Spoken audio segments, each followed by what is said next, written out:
ಬಾಲಚಂದ್ರ ಮಠ ದೇವಸ್ಥಾನ ಮೈಸೂರಿನಲ್ಲಿ 2ನೇ ಕಾರ್ತಿಕ ಸೋಮವಾರವನ್ನು ಆಚರಿಸ್ತಾ ಇದ್ದಾರೆ. ಆ ದಿನ ದೀಪೋತ್ಸವ ಅಲಂಕಾರ ಮಾಡಿದ್ದಾರೆ.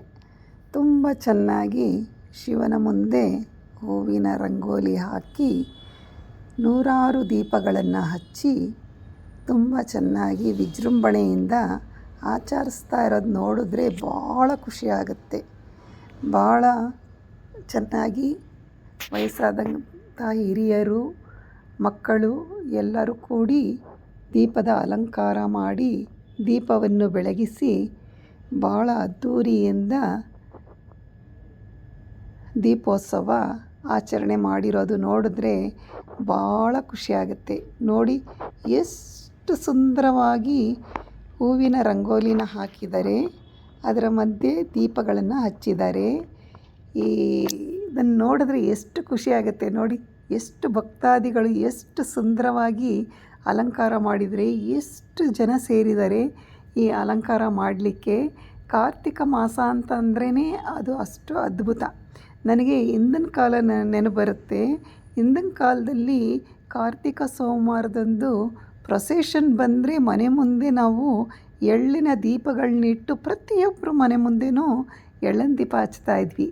ಅದು ನೆನಪು ಬರುತ್ತೆ. ನಾನು ಮದುವೆ ಆದ ಸ್ವಲ್ಪ ವರ್ಷ ನಾನು ನಮ್ಮ ಮನೆ ಮುಂದೆ ಎಳ್ಳಿನ ದೀಪ ಮಾಡಿ ಇಟ್ಟು ಹಚ್ತಾ ಇದ್ದೆ. ಅದು ಕೂಡ ನೆನಪು ಬರುತ್ತೆ. ಆಮೇಲೆ ನಾನು ಬೇರೆ ಊರುಗಳಿಗೆ ಹೋಗ್ಬೇಕಾಗಿ ಬಂತು, ಬೇರೆ ಸ್ಟೇಟ್ಗಳಿಗೆ ಹೋಗ್ಬೇಕಾಗಿ ಬಂತು. ಹಾಗಾಗಿ ಅಲ್ಲಿ ಹೋದಾಗ ಅಲ್ಲಿಯ ಆಚರಣೆ ರೀತಿಯಲ್ಲಿ ಇರ್ತಾಯಿದ್ದೆ. ಆಮೇಲೆ ಅದೆಲ್ಲ ನನಗೆ ಮರ್ತೇ ಹೋಯಿತು. ಆಮೇಲೆ ನಾನು ಬೆಂಗಳೂರಿಗೆ ಬಂದ ಮೇಲೆ ದೇವಸ್ಥಾನಕ್ಕೆ ಹೋಗಿ ನಮಸ್ಕಾರ ಹಾಕ್ಕೊಂಡು ಬರ್ತಾಯಿದ್ದೆ. ಒಂದು 10 ವರ್ಷಗಳ ಹಿಂದೆಯಿಂದ ನಾನು 108 ದೀಪಗಳನ್ನ ಹಚ್ಚೋಕ್ಕೆ ಶುರು ಮಾಡಿದೆ ಇಸ್ಕಾನ್ನಲ್ಲಿ. ಅದು ಕೂಡ ನೆನಪು ಬರುತ್ತೆ. ಕಾರ್ತಿಕ ದೀಪದಿಂದಲೇ ಹೋಗಿ ನಾನು ಹಚ್ತಾ ಇದ್ದೆ.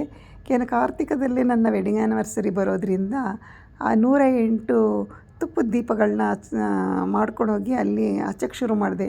ಕೆಲವು ಸರ್ತಿ ನಾನು ತೊಗೊಂಡೋಗಿ ಅಲ್ಲಿ ತುಪ್ಪ ಹಾಕಿ ಬತ್ತಿ ಹಾಕಿ ಹಚ್ಚಬೇಕಾದ್ರೆ ಭಾಳ ಲೇಟಾಗಿ ಹೋಗ್ಬಿಡ್ತಾಯಿತ್ತು. ಆಮೇಲೆ ನಾನು ತುಪ್ಪದ ದೀಪಗಳನ್ನ ಮನೇಲೇ ಹೇಗೆ ರೆಡಿ ಮಾಡ್ಕೋಬೇಕು ಅನ್ನೋದನ್ನು ನೋಡಿದ್ದೆ. ಆ ಥರ ರೆಡಿ ಮಾಡಿ ಫ್ರಿಡ್ಜಲ್ಲಿಟ್ಟು ಆಮೇಲೆ ಅದನ್ನು ತೊಗೊಂಡೋಗಿ ಎಲ್ಲ ದೇವಸ್ಥಾನಗಳಲ್ಲಿ ಹಚ್ಚಿ ಬರ್ತಾಯಿದ್ದೆ. ಭಾಳಷ್ಟು ವರ್ಷಗಳು ನಾನು ಒಂದೊಂದು ಸರ್ತಿ 2 ಸರ್ತಿ 3 ಸರ್ತಿ ಆ ಥರ ನಾನು 108 ದೀಪಗಳನ್ನ ಹಚ್ಚಿದ್ದೀನಿ. ಈ ವರ್ಷ ನಾನು ಇಸ್ಕಾನ್ ಅವ್ರಿಗೆ ಹೇಳಿಬಿಟ್ಟಿದ್ದೀನಿ, ನೀವೇ ಅರೇಂಜ್ ಮಾಡಿ ನಾನು ದುಡ್ಡು ಕೊಟ್ಬಿಡ್ತೀನಿ ಅಂತ. ಈ ಸರ್ತಿ 1001 ಕೊಟ್ಬಿಡ್ತೀನಿ.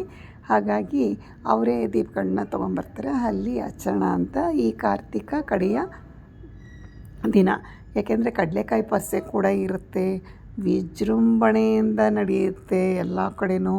ಹಾಗಾಗಿ ಕಾರ್ತಿಕ ಮಾಸ ಅಂತಂದ್ರೇ ಎಲ್ಲ ಭಕ್ತಾದಿಗಳಿಗೂ ಭಾಳ ಖುಷಿ. ಇದು ನಮ್ಮ ಬ್ಯಾಂಗ್ಳೂರಿನಲ್ಲಿ ಇರ್ತಕ್ಕಂತಹ ಸೋಮೇಶ್ವರ ಆಮೇಲೆ ಗಣಪತಿ ದೇವಸ್ಥಾನ ಇದು. ಆ ಗಣಪತಿ ದೇವಸ್ಥಾನದಲ್ಲಿ ಅರ್ಧನಾರೀಶ್ವರಿ ಅಲಂಕಾರ ಮಾಡಿದ್ದಾರೆ ಶಿವನಿಗೆ. ಅದು ನೋಡಲಿಕ್ಕೇ ಎಷ್ಟು ಖುಷಿಯಾಗುತ್ತೆ. ವಿಭೂತಿನಲ್ಲಿ ಶಿವನಿಗೆ ಅಲಂಕಾರ ಮಾಡಿ ಈ ಅರ್ಧನಾರೀಶ್ವರ ಐಡಲ್ನ ಇಟ್ಟಿದ್ದಾರೆ.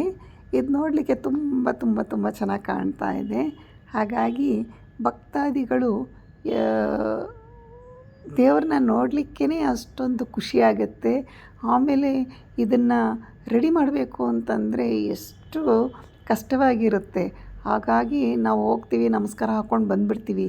ಹಿಂದೆ ಎಲ್ಲರೂ ಕಲಾವಿದರು ಎಷ್ಟು ಚೆನ್ನಾಗಿ ಎಷ್ಟು ಪ್ಲ್ಯಾನ್ ಮಾಡಿಕೊಂಡು ಹೂಗಳನ್ನ ತಂದು, ದೀಪಗಳನ್ನ ತಂದು, ಎಣ್ಣೆ ತಂದು, ಬತ್ತಿ